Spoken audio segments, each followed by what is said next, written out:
Semangat pagi di hari Rabu 23 Juni 2021. Kembali kita bersatu di dalam persekutuan doa anggota keluarga Allah. Memulai dengan menenangkan hati, menenangkan pikir dalam saat teduh sejenak.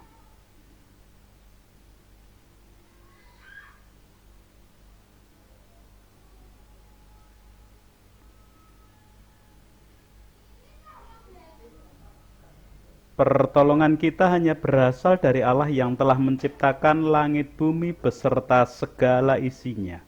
Kasih, karunia, dan damai sejahtera yang dari Allah Bapa kita dan Tuhan Yesus Kristus ada pada saudara sekalian. Amin.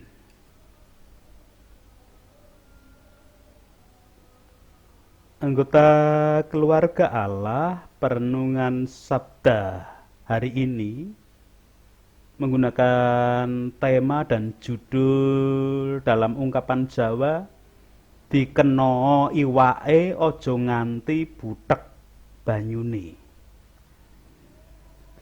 Secara harfiah, ungkapan tersebut berarti berharap mendapatkan ikannya tanpa perlu membuat keruh airnya.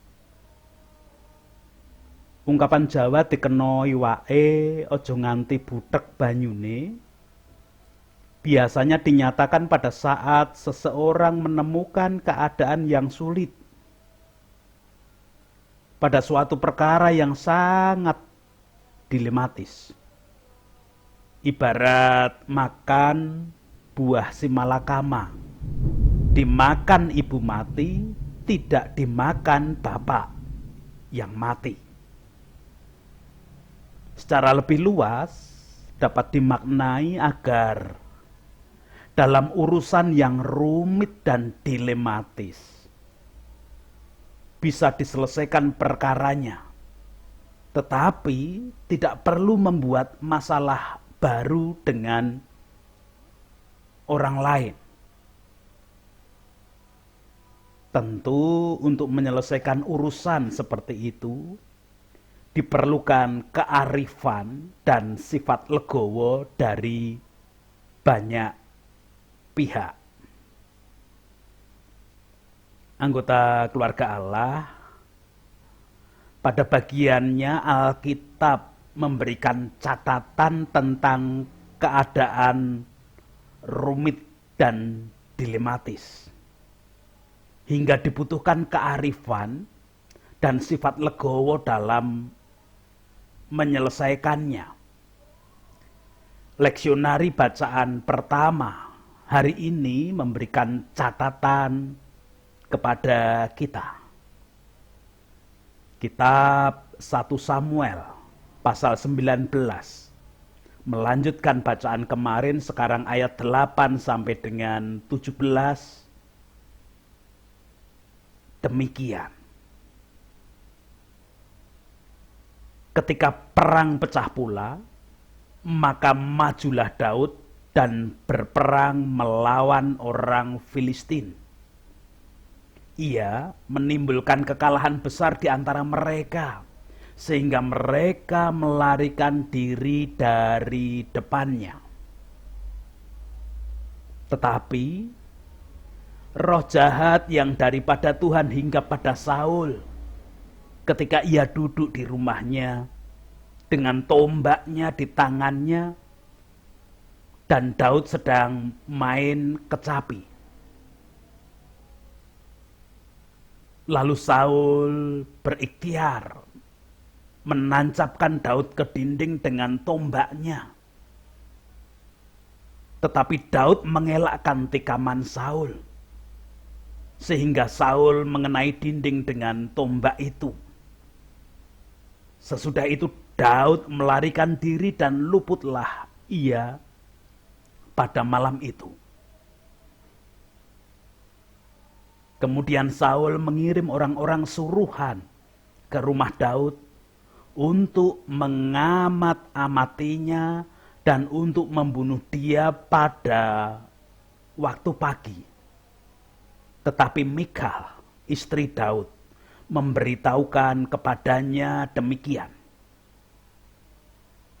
Jika engkau tidak dapat meluputkan dirimu malam ini, maka besok engkau akan dibunuh. Lalu Mikal menurunkan Daud dari jendela. Ia pergi melarikan diri dan luputlah ia. Sesudah itu Mikal mengambil terafim dan menaruhnya di tempat tidur. Ditaruhnya sehelai tenunan bulu kambing di bagian kepala dan ditutupinya dengan selimut. Lalu Saul mengirim orang-orang suruhan untuk mengambil Daud, tetapi perempuan itu berkata, ia sakit. Sesudah itu Saul mengirim orang-orang suruhan itu untuk melihat Daud, katanya, bawalah dia di atas tempat tidur itu kemari, supaya ia dibunuh. Lalu masuklah para suruhan itu ke dalam, dan tampaklah ada terafim di tempat tidur dengan sehelai tenunan bulu kambing di bagian kepala. Berkatalah Saul kepada Mikal, mengapa engkau menipu aku demikian itu dan melepaskan musuhku pergi sehingga ia luput? Tetapi jawab Mikal kepada Saul, ia berkata kepadaku, biarkanlah aku pergi.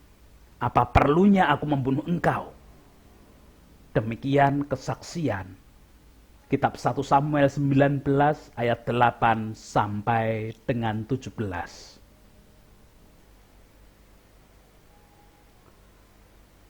Anggota keluarga Allah, permasalahan rumit dan dilematis dihadapi Daud dan Mikal, anak Raja Saul yang menjadi istri Daud. Lewat bacaan dasar perenungan sabda beberapa hari yang lalu, kita menemukan betapa Mikal sangat mencintai Daud. Tetapi saat Saul kerasukan roh jahat, kembali muncul niatan untuk membunuh Daud suaminya.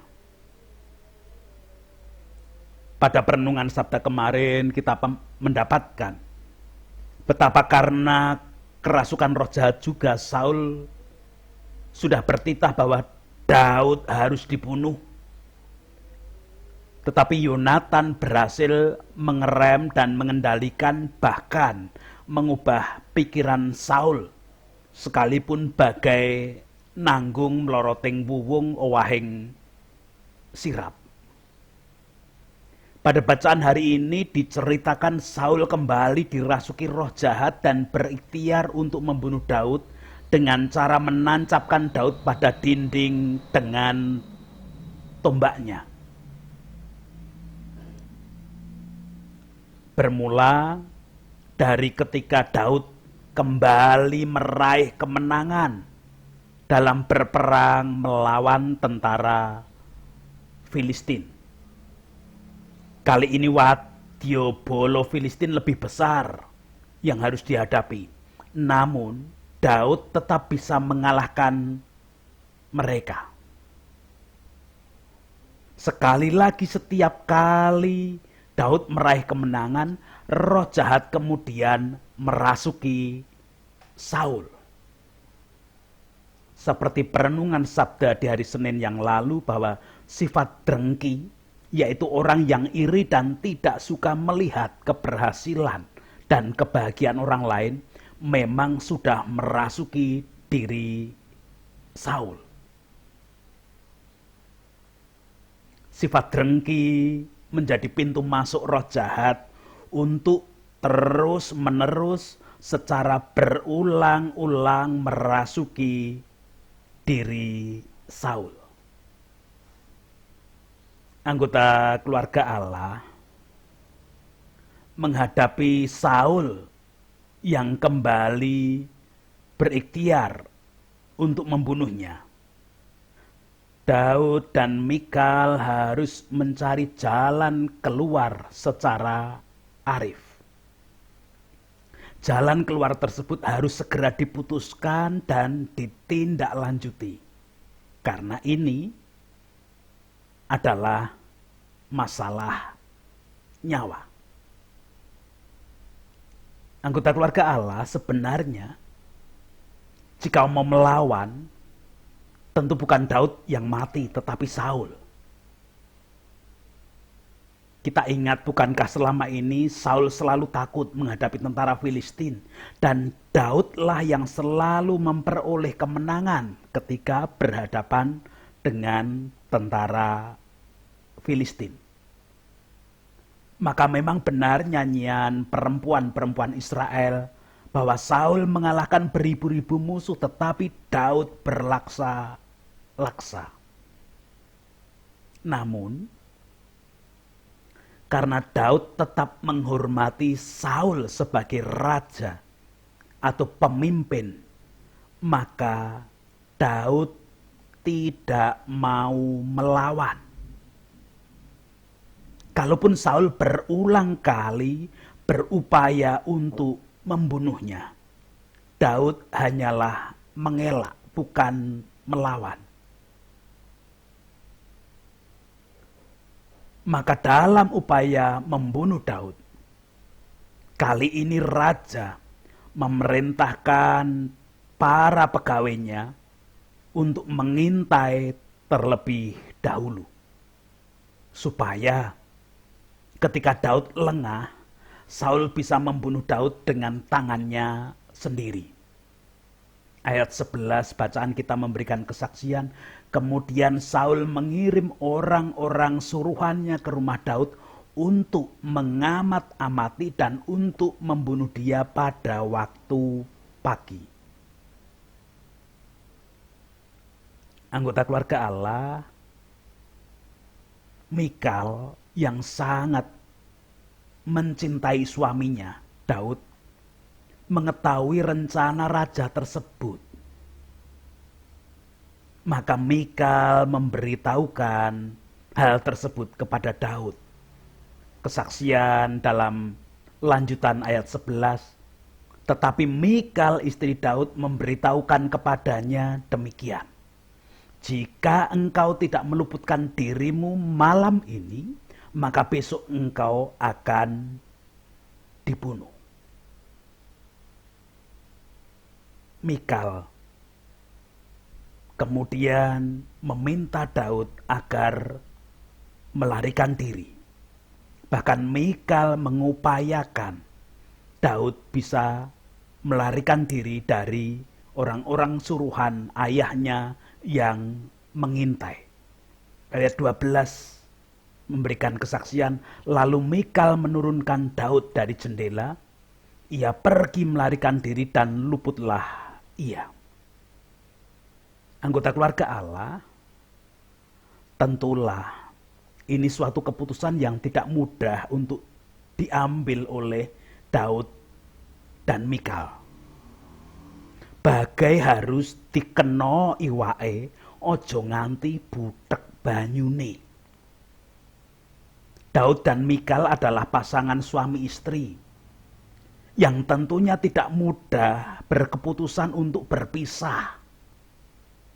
Apalagi perpisahan harus dijalani karena suami harus melarikan diri dari ancaman Saul ayahnya. Pada sisi lain, Daud tentu juga harus berpikir tentang risiko nanti yang harus ditanggung Mikal istrinya jika sang raja tahu bahwa dialah yang melarikan dirinya. Permasalahan yang genting, rumit, dan dilematis. Namun harus segera disikapi dan diputusi dengan arif dan kemudian legowo dalam melakukannya. Apapun risikonya, tentu semua harus legowo nanti. anggota keluarga Allah, Mikal pun masih berupaya untuk tidak terancam oleh sang raja yang sebenarnya ayahnya sendiri. Jangan sampai gegara melarikan Daud, suami yang sangat dikasihinya, ia pun turut dalam ancaman pembunuhan. Ayat 13 memberikan kesaksian, sesudah itu Mikal mengambil terafim dan menaruhnya di tempat tidur, ditaruhnya sehelai tenunan bulu kambing di bagian kepala dan ditutupinya dengan selimut. Terafim adalah patung. Jadi dalam hal ini, Daud digantikan dengan terafim atau patung yang kepalanya ditutupi dengan tenunan bulu kambing, ditempatkan dalam posisi layaknya orang tidur sedang sakit. Maka ketika orang-orang suruhan Saul datang, Mikal mengatakan bahwa Daud sedang sakit. Anggota keluarga Allah, ketika orang-orang suruhan Saul melaporkan bahwa Daud sedang sakit dan tiduran, mungkin pikir Saul, inilah kesempatan emas bagiku untuk bisa membunuh Daud. Selama ini Daud bisa mengelak dari tombak yang kulemparkan padanya. Tetapi sekarang dalam kondisi kelemahan tubuh karena sakit, aku pasti bisa menancapkan tombakku pada tubuhnya. Mungkin pikir Saul demikian. Ayat 15 memberikan kesaksian. Sesudah itu Saul mengirim orang-orang suruhan itu untuk melihat Daud. Katanya, bawalah dia di atas tempat tidur itu kemari supaya ia dibunuh. Namun ternyata diketahuilah oleh orang-orang suruhan Saul bahwa yang sedang tiduran bukanlah Daud, melainkan terafim yang dipasangi sehelai tenunan bulu kambing. Anggota keluarga Allah, tentu sang raja sangat kecewa. Maka katanya kepada Mikal anaknya dalam catatan ayat 17, berkatalah Saul kepada Mikal, mengapa engkau menipu aku demikian itu dan melepaskan musuhku pergi sehingga ia luput. Beruntung Mikal bisa memberikan jawaban yang tepat kepada Saul. Ayat 17 memberikan catatan lanjutan.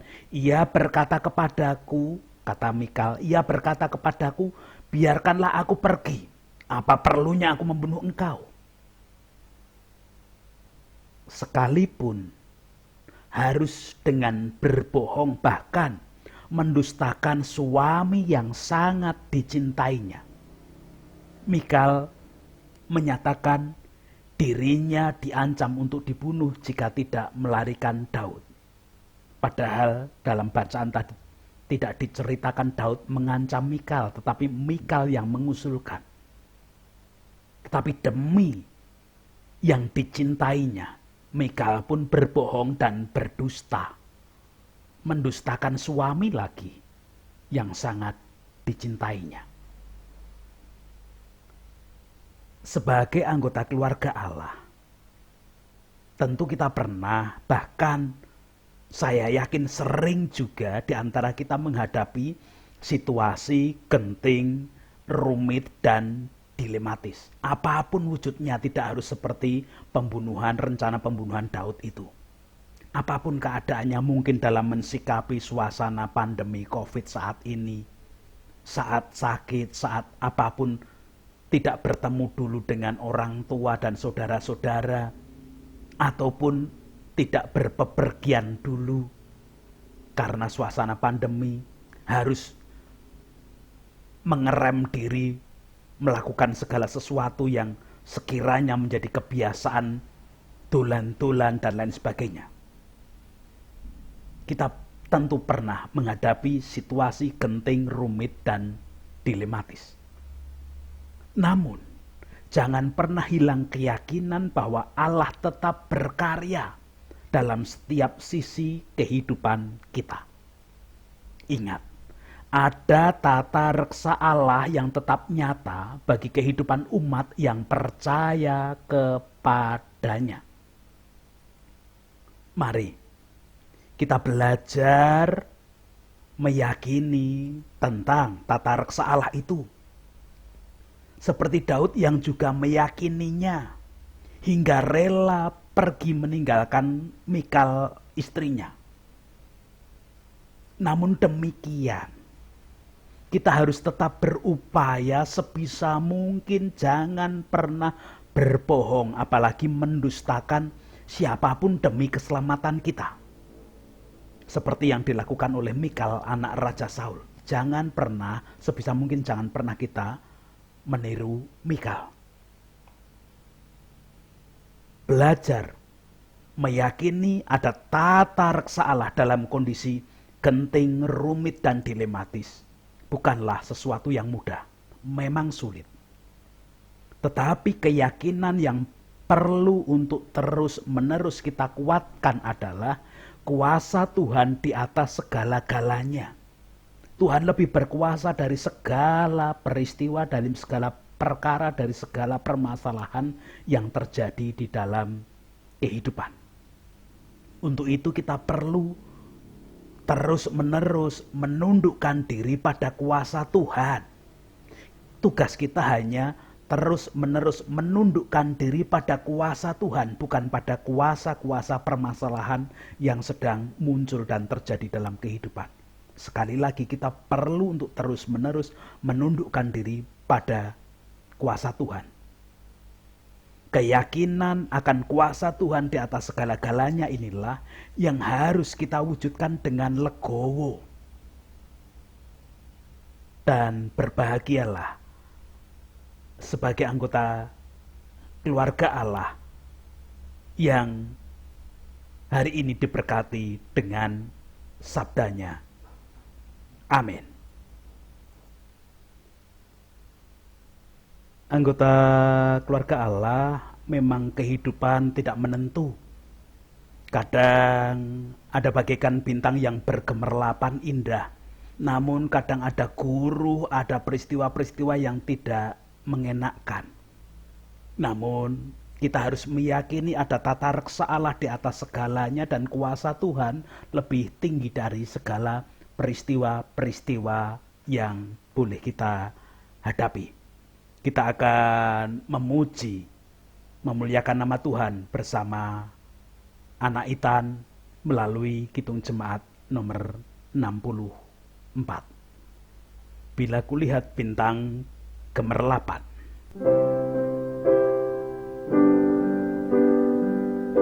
Bila kulihat bintang gemerlapan dan bunyi guru riuh ku dengar, ya Tuhanku, tak putus aku heran melihat ciptaanmu yang besar. Maka jiwaku pun memujimu, sungguh besar Kau Allahku. Maka jiwaku pun memujimu, sungguh besar Kau Allahku.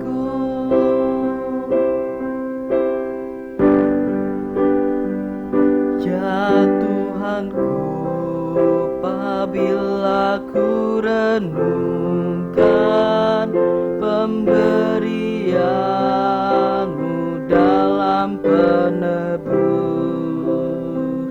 ku tertegun bagiku dicurahkan oleh putramu darahnya kudus.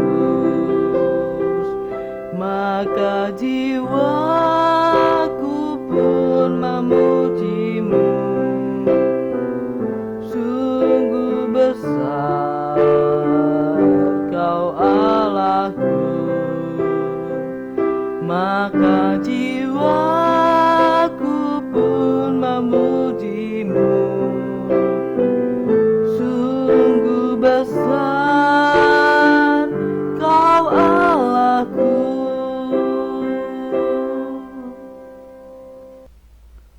Sekarang kita akan bersama-sama menghadap Tuhan di dalam doa syukur dan doa syafaat. Saya hantarkan.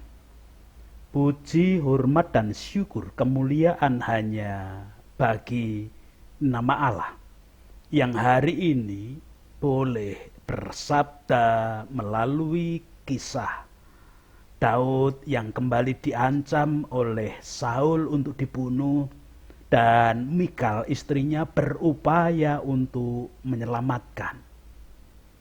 Bagai dikeno iwake aja nganti budek banyune, menghadapi suasana genting, rumit dan dilematis yang harus dihadapi namun harus segera diputusi. Daud lebih mengandalkan kuasa Tuhan. Kalaupun harus melarikan diri, Daud meyakini tata reksa Allah terjadi di dalam kehidupan semuanya, termasuk tata reksa bagi kehidupan bangsa Israel secara utuh. Hari ini kami mau belajar seperti Daud, meyakini tata reksa Allah. Kami pun mau menghadapi situasi rumit, genting, bahkan dilematis dengan meyakini kuasa Allah di atas segala-galanya. Jangan biarkan kami terjatuh untuk berbohong, untuk mendustakan siapapun ketika menghadapi situasi rumit, genting, dan dilematis. Sekalipun di dalam kehidupan seringkali itu terjadi, namun kami memohon jangan sampai kami kehilangan keyakinan akan kuasa-Mu. Tuhan memampukan, Tuhan melayakkan kami. Kehidupan kami, aktivitas kami hari ini sepenuhnya, seutuhnya kami haturkan. Kami menyerahkan apapun keadaan kami, termasuk ketika kami bergumul dengan segala kondisi yang terjadi saat ini. Allah kehidupan, kami mengajak anak-anak kami mengenal kasih-Mu, sehingga mereka pun belajar menghadapi situasi rumit, genting, dilematis untuk tetap meyakini tata reksa Allah, kuasa Allah di atas segala permasalahan yang terjadi. Kalaupun ada bagian dari kami yang mengalami kelemahan ragawi dengan sakit penyakit, baik sakit penyakit sesaat, sakit penyakit menaun, sakit penyakit dampak paparan pandemi COVID saat ini, biarlah kasih kuasa-Mu yang nyata dan kami meyakini Engkau mempunyai tata reksa yang baik di dalam kehidupan dan Engkau menghendaki damai sejahtera bagi kami. Kalaupun ada bagian dari keluarga kami, anak, cucu, dan siapapun dari keluarga kami yang sedang merasakan juga paparan dampak COVID, kami meyakini kasih kuasa-Mu. Demikian juga kalaupun ada bagian dari keluarga kami yang harus meninggalkan kami karena paparan COVID, dan Engkau berkenan untuk saudara-saudara kami, anggota keluarga kami berpulang kepadamu, biarlah kasih kuasa-Mu juga nyata bagi semuanya. Sekarang kami tak berdoa untuk bangsa dan negara kami melalui para pemimpin, wakil rakyat, tokoh masyarakat, tokoh agama. Semua komponen bangsa dan negara kami haturkan dalam tangan kasih kuasa-Mu, termasuk para medis yang menjadi garda depan penanganan pandemi. Program vaksin sekalipun bukan penyelamat kami dari suasana pandemi, namun kami yakin Tuhan bisa memakai untuk kebaikan bagi semuanya. Kesadaran untuk prokes, kesadaran untuk menjaga diri dari segala sesuatu yang memang harus berubah, biarlah kasih-Mu yang ada untuk kehidupan kami anggota keluarga Allah ataupun masyarakat secara utuh. Ya Allah, kami mau membangun kehidupan termasuk kerukunan bangsa dan negara, toleransi, hanya dengan berdasarkan pengakuan kuasa-Mu di atas segalanya, dan Engkau memberikan tata reksa yang terbaik di dalam kehidupan. Engkau memanggil kami untuk terlibat di dalamnya, biarlah kasih-Mu yang nyata bagi kami. Itu doa-doa kami. Ampuni dosa dan kesalahan kami. Ampuni dosa kesalahan setiap para pemimpin kami, wakil rakyat, tokoh masyarakat, tokoh agama, dan semua komponen bangsa dan negara ini. Hanya di dalam Kristus kami boleh mengaturkan doa kami dan meyakini ada tata reksa Allah yang tiada pernah henti. Amin. Sekarang bersama dengan semua komponen bangsa dan negara ini melanjutkan kehidupan. Sebagai anggota keluarga Allah, kita meyakini tata reksa Allah yang baik, yang indah, dan kita meyakini kuasa Allah di atas segala-galanya. Kita menerima berkat dari Tuhan. Kasih karunia dan damai sejahtera yang dari Allah Bapa kita dan Tuhan Yesus Kristus di dalam persekutuan dengan Roh-Nya yang kudus tercurah, melingkupi, menaungi, dan menguasai setiap anggota keluarga Allah di dalam hidup dan menjalani hidup menjadi bagian tata reksa Allah yang terbaik, pengakuan kuasa Tuhan di atas segala-galanya. Amin.